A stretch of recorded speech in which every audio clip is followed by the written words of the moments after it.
Hello and welcome back to another video. I have been pretty absent on making videos on this channel for several months, so I am trying my best to make a comeback. I've had like a really big creative slump, mental health slump, all those things. Don't want to get too much into it, but today's video is going to be catching up on a bunch of wrap-ups that I've missed during the past few months. I put a poll up on Twitter asking you guys if you wanted a wrap-up from all of the wrap-ups I missed or just January wrap-up, and majority of you voted for all of them. So, granted, October through December, there's not a whole lot to go through, so it's really not that much more than my January wrap-up, but I still wanted to go over all of them. So I have a total of 16 books to do mini reviews on for today, but I'm going to try to get through them as quickly as possible, especially if I've already discussed them in some capacity or another. So starting with October, I read two books. The first one was Hidden Bodies, which is the second book in the You duology. If you're familiar of the new TV show You, it's now on Netflix, I believe worldwide, unsure, definitely in the US. It's about a stalker person, and it's from the perspective of the stalker, which I found really interesting. So this was the sequel to that book. I gave it 4 stars. I gave the first book 5 stars. So the second book wasn't quite as good to me. I think that a lot more people liked it a lot less than I did, but I still quite enjoyed it. I liked the different perspective. We switched sides of the country. We switched a lot of stuff that was going on, and we also got some background into our main character a bit more. So I still really enjoyed it, and I listened to it on an audiobook, so I got through it pretty quick. And I do really recommend the show and the first book if the premise sounds interesting to you. The next book that I read in October, or the only other book I read in October, was The Haunting of Hill House by Shirley Jackson. I do have a full book review of this up on my other channel. I will link the video for you guys up in the corner. Also, this is one of my favorite editions of a book in my entire life. It's so pretty. I want all of them in this series. This... To go off on a slight tangent, this entire series is edited and introduced by Guillermo del Toro, who I love. So, very much recommend. I want all of the books. Someone please buy them for me. Thank you. Overall, I found this book to be okay. If I gave half stars, I'd give it a 3.5 star review, but I ended up rounding it up to 4 stars. I found the characters to be a bit confusing sometimes, like the way certain people said things to each other and whatnot just was a little out of place, and I think it's due to the fact that this is a much older book. It is a classic. I struggle with classics, and just the language in it was a bit strange to me, which made it a little hard to get through. Also, there wasn't as much batshit crazy things as I expected from this. Quite a few things were like, is this actually happening, or are you just thinking it's happening? Which was not my favorite. I still enjoyed it, but it wasn't quite what I was expecting. Now, the show, on the other hand, I think is one of my favorite TV shows of all time. I also have an entire review for that. I'll link it down in the description if you're interested. If you have not watched this TV show on Netflix and you can handle a few scares, highly, highly recommend. It's one of the most well-written, just emotional, amazing shows. Such highly recommend. Over the book, definitely. Then we're going to move into November. I read 2 books in November as well. The first one was Toil and Trouble, 15 Tales of Women and Witchcraft. This is an anthology of women and witchcraft. Readathon. I believe I started this during one readathon and then continued it into another. I don't remember which one I started in, but I continued it into Witchathon, I think. I don't think I did vlogs for either of those. I might have done it for the one where I started this. Yes, I definitely have a vlog up front. Was it Borrowathon? I think it was Borrowathon, and the challenge was like purple on the cover. I'm gonna link the vlog.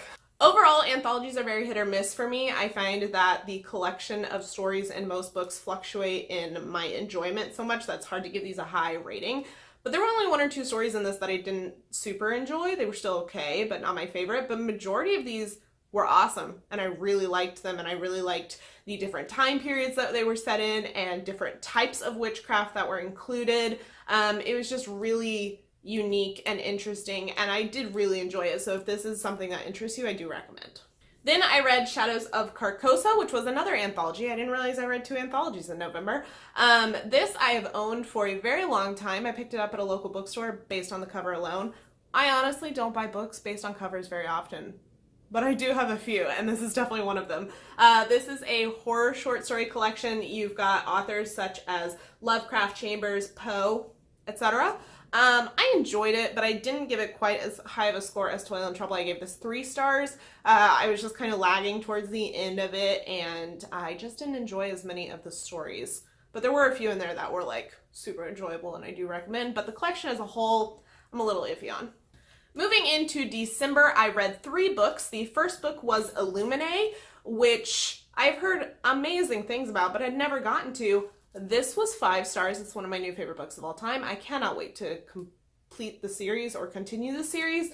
So if you're unfamiliar with this, it is a sci-fi story, and it's a trilogy, and it's amazing. It's a mixed media format, so the entire story is told through just different like electronic communications, whether they're like IM kind of situations, or they're like this onboard messaging system, or official documents, or transcribing of video footage. Like, it's so many different things, which sounds a little overwhelming, but it flows together really well. And I absolutely love the story in this. You've got a bit of an AI running rogue situation with this, which I found really interesting, and it is an element I really enjoy in my sci-fi. So highly recommend if you enjoy sci-fi and mixed media intrigued you.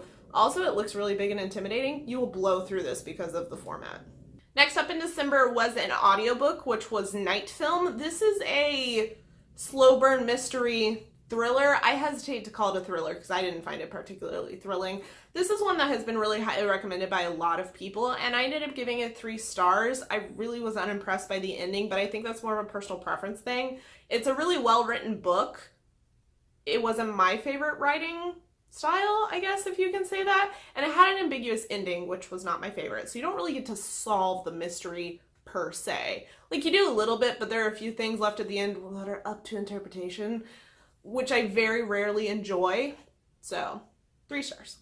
And then to round out my catch up and December wrap up is Dark Places by Gillian Flynn. I also read this on audiobook, but I do own a copy. This is the 3rd and last like full novel of Gillian Flynn's that I had left to read. I had already read her other 2, which is Gone Girl and Sharp Objects. I really love Sharp Objects, enjoyed Gone Girl, loved this, super great, really enjoyed, highly recommend. I really want to go watch the movie now. Honestly, I don't know if I want to like share the synopsis. I'll give you a little bit. So it's about this girl whose her mom and 2 sisters were killed when she was little, and there's a lot of mystery around the like circumstances of how that happened. It's believed to be like cult related or satanic related, things like that. So basically it's following her when she's older. Everyone blames her brother for it, and her kind of figuring out the truth of what happened during that. And really, really recommend it. And I'm sad that there's no Gillian Flynn coming out soon that I know of. If there is, please let me know, because I would love to read it. I know there's no one out yet, but is there one on the books? She's like a slow book releaser, but she releases really good things, so I guess I shouldn't complain. So that wraps up my catch up of reading. So that was what, 2, 4, 7 books. So we have 9 more to go through. I read 9 books in January, guys. I'm pretty proud of myself. I am coming out of my slumps a little bit better. I'm kind of getting used to what I can handle month to month to not completely burn myself out. So it's working well so far. And I'm going to talk about that a little bit more in my 2019 goals or 2018 wrap up video, which should be coming soon. I'm really hoping to film it maybe this weekend. So coming to you soon. But let's start with January books. So the first book I completed in January, I read most of it in December, but I didn't technically complete it until January, and that was Salt to the Sea, which I did on audiobook. 3 stars. It's historical fiction. I'm really hit or miss on historical fiction, so it's really well written. It's very immersive, and you balance between several different characters. It's following the story of a ship during one of the world wars, World War I, don't quote me. It's like the biggest maritime disaster in history. Like, it's based on a historical thing. Obviously it's historical fiction, but the whole circumstances surrounding it are fictional. This was very similar to Titanic, which I kind of hate to compare it to because this was worse than Titanic, like on a casualty scale. But it was very similar, especially the ending. Like, a lot of the descriptions of what happened when the boat went down was very similar to Titanic, which I think is just the nature of boats capsizing. But it was a little too everything. It was a little too graphically descriptive in a few places for my taste personally, and I found the entire end part just like, how gruesome can we be? And to be fair, it was a gruesome, horrible, tragic situation. I don't know. It just didn't click with me as much as it did with other people, and now I'm like hesitant to read her other books because I do have Between Shades of Grey on my to-read list for sometime this year because the movie's coming out. So, I don't know. Let me know your thoughts. Did you enjoy this book?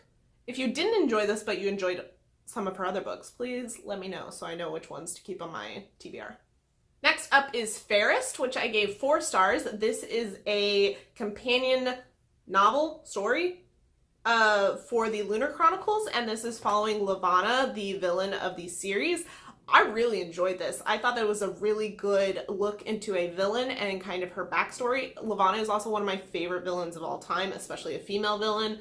I think she's really formidable and scary, and I think that getting a lot of her background was really interesting. And they did it in a way where you like sympathize with her, but especially towards the end of it, like you still don't. Like she's still very much villainous. It's not like, oh, you should feel bad for her because all these things happen. Like, no, she's still trash. But it was really interesting, and I liked how the story tied together, and you get a lot of pieces of details that were missing from the series. So, really enjoyed it. If you like the Lunar Chronicles, I do recommend. And I listened to this one on audiobook. I don't know if I mentioned that. Then I did participate in one readathon during January, which was Buzzwordathon Round 2.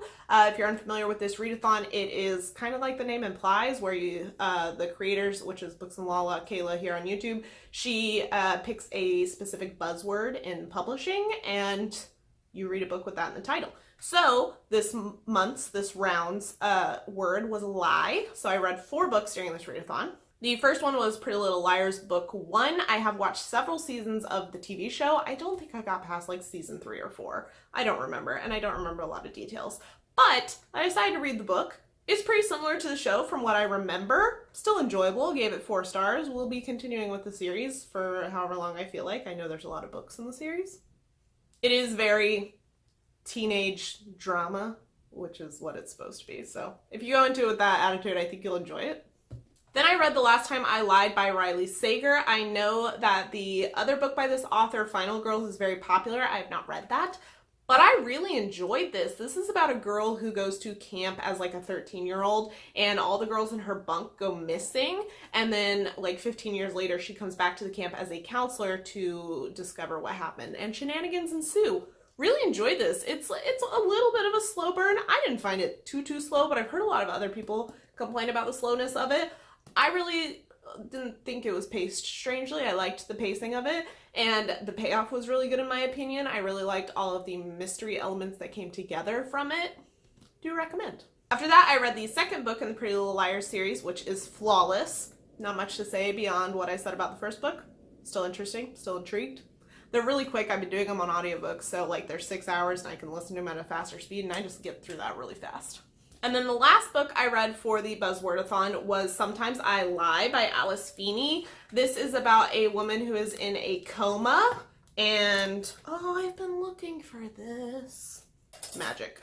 I'm glad I found that before I returned it to the library. That was my bookmark. This is about a woman who's in a coma, and there's a lot of mystery surrounding why she's in a coma, and the tagline is, my name is Amber Reynolds. There are 3 things you should know about me. 1, I'm in a coma. 2, my husband doesn't love me anymore. And 3, sometimes I lie.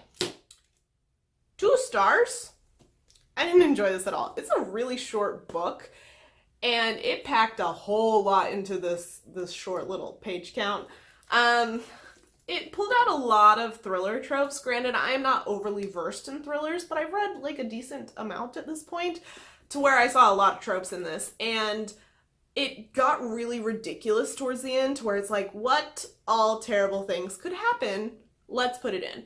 And some of the stuff like being like, oh, and here's the answer to that question, surprise, but it didn't like tie together well. It just felt like it was thrown on a page for you to like gasp at. I don't know, it felt really clunky to me, especially at the end, and there's multiple timelines in this as well, so the way it's structured, there's like then, now, and before, which is confusing to me, and then they play like a switcheroo at some point with some things, which made it even more confusing. I don't recommend this. I think it's very messy and unenjoyable. I think the first half was kind of enjoyable, and then it just jumped ship towards the second half, and not just because of the craziness, but because of how the craziness was tied together as well, if that makes sense. Next up, I read Pet Sematary by Stephen King. This is a book that I am prepping to do a full book review on my other channel. I will link it if you're interested in following. We're also going to be doing a giveaway of this copy because we got 2 of them. This has a nice new hardcover. Pet Sematary by Stephen King. I kind of knew what I was getting into with this. I haven't seen any adaptations of this, but you know the general story of it. You know, it's resurrection based. Felt it pretty generic for a resurrection based book. I'd also had the very slow middle that Stephen King is famous for. However, what it did not have that Stephen King is famous for is shitty endings.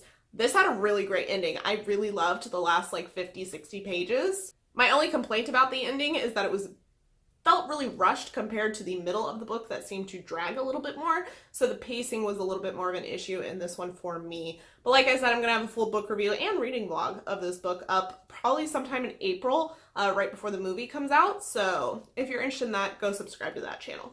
The next book I read, I have a copy of somewhere, a library copy of, I don't think I returned it yet, and I don't know where I put it, but it was My True Love Gave to Me, which is a collection of short stories that are romance stories based around Christmas time or the holidays. It doesn't just have to do with Christmas, it does have to do with other religious holidays as well, which was nice. But this was our Bookish Bash buddy read in December, and I didn't finish it till January. I'm really bad about anthology, guys. It takes me forever to read them. I need to stop doing them, like when I'm trying to condense them into a short period of time. Overall, I gave this book 4 stars. I did really enjoy most of the stories in this. There were a couple. It's kind of similar to the Toil and Trouble one, where there were a couple that I didn't enjoy, but overall, I really enjoyed the collection. I really liked the spread of different holidays that were discussed. I liked the different romantic situations that you're put in. And I honestly didn't find very many of them too cheesy, which is shocking to me because I don't like romance stories. And this was 14 of them that were romance stories.